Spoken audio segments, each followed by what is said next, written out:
Tonight, tables have turned. A former federal judge who sentenced a Clarksville man to life in prison is now fighting to free him. News Channel 5's Matthew Torres sat down with the judge who calls what happened to Chris Young cruel.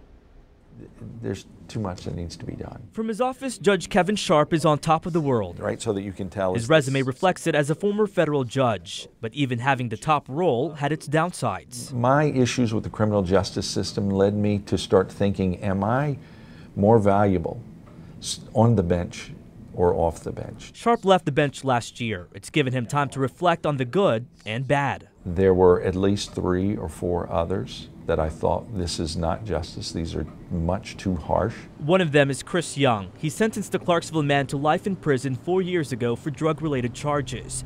For a nonviolent offense, the judge says it wasn't right. To me, it was shockingly harsh for what had happened. Young already had 2 prior drug convictions, and under federal law, a third meant an automatic life sentence. Sharp says his hands were tied. It's mandatory that you impose that sentence. Life is cruel and unjust. This week, he was a part of a meeting at the White House on improving the clemency process. Among the people there were Ivanka Trump, Jared Kushner, and Kim Kardashian.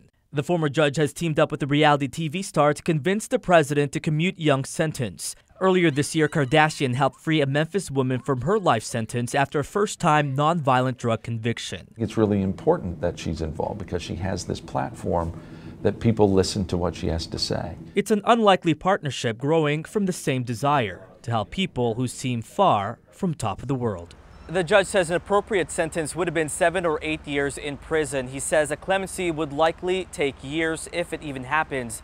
The attorney for Chris Young tells me they're remaining hopeful. Reporting in Nashville, I'm Matthew Torres, News Channel 5.